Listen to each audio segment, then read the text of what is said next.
বা তারও কিছু বেশি সময় পর আপনাদের সামনে হাজির হলাম। আপনাদের প্রচুর পরিমাণ কমেন্টস এবং রিকোয়েস্টের ভিত্তিতে আজকে আবার ধানের খেতে আসছি।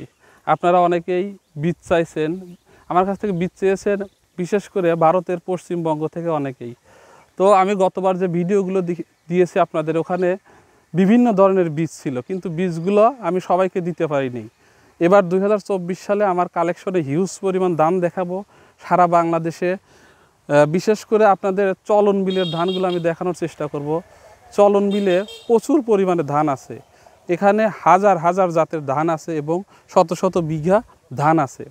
এর মধ্যে থেকে আপনাদেরকে দেখানোর চেষ্টা করব যে ধানগুলোর ফলন ভালো হয়েছে এবং যে ধানগুলোর ফলন খারাপ হয়েছে, সব দেখানোর চেষ্টা করব।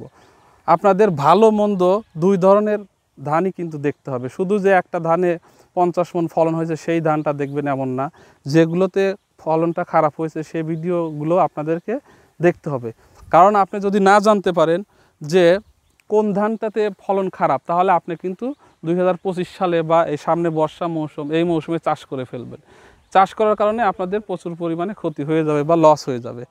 আমাদের কৃষি প্রধান বাংলাদেশ, এখানে যদি আপনি নতুন জাতের ধান চাষ করতে চান তাহলে আমার চ্যানেলের সাথে থাকুন, চ্যানেলটাকে সাবস্ক্রাইব করুন এবং শেয়ার দিয়ে রাখুন। আমি আজকে আপনাদের যে ধানটা দেখাবো, এই ধানটা যে ধানটা দেখাচ্ছি, এই ধানটা হয়তো আপনারা এর আগেও চাষ করেছেন। এবারও তো হিউজ পরিমাণ চাষ হয়েছে। আপনাদের একটু আমি ভিউ দেই, দেখেন কেমন, অনেক সুন্দর, শুধু ধানই দেখা যায়। আর আমাদের ধানের জাতটা সম্পর্কে আপনাদেরকে ভিডিওর মাঝে হয়তো একসময় বলে দিব, আপনারা সাথে থাকুন। তার আগে আপনাদেরকে ধানটা কাছ থেকে দেখাতে চাই ধানটার গাঁথনিটা কেমন। এই ধানটা কিন্তু 28-এর মতোই চিকন। আপনার বর্তমান বাংলাদেশে যে ধানগুলো হাইব্রিড আসছে ম্যাক্সিমামই মোটা ধান, কিন্তু এই ধানটা খুব একটা মোটা না, এটা 28 বা 29-এর মতোই সেম। তবে এ ধানের কিছু সুযোগ সুবিধা আছে। আপনারা দেখতে পাচ্ছেন এই ধানটা কিন্তু, এই যে বিশাল একটা জমি, এই ধানটার হাইটও অনেক বেশি। এটার হাইট প্রায় 2 হাত।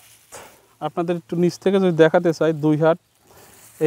এই ধান অনেক লম্বা হওয়ার কারণে এখান থেকে আপনারা প্রচুর পরিমাণ খড় সংগ্রহ করতে পারবেন, যেটা আমাদের গাভী গরুর জন্য বা ষাঁড় গরুর জন্য খুবই উপকারী। এই ধানের আরও একটা সুবিধা দেখতে পাচ্ছি আমরা, সে হলো ধানের আপনারা যে গোছা দেখতেছেন, এখানে এই ধানগুলো কিন্তু খুব একটা মোটা না, হ্যাঁ মোটা না, চিকন। তো চিকন হওয়ার কারণে এই ধানগুলো কিন্তু কাটতে অনেক সুবিধা হবে। কিছু ধান আছে অনেক মোটা, সেগুলো কাটতে কিন্তু অনেক কষ্ট হয়ে যায়।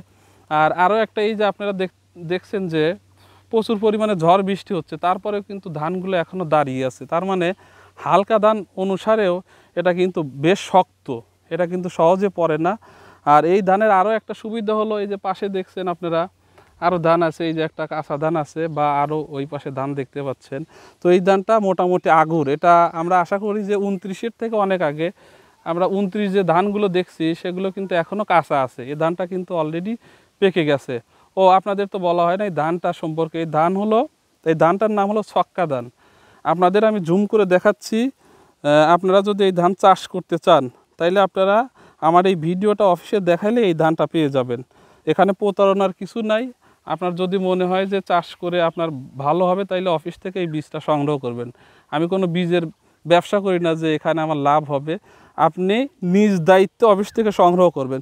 তবে এই ধানের গুণাগুণ সম্পর্কে আরও জানতে চাইলে ভিডিওতে কমেন্টস করুন, লাইক করুন আর সাবস্ক্রাইব করে রাখুন।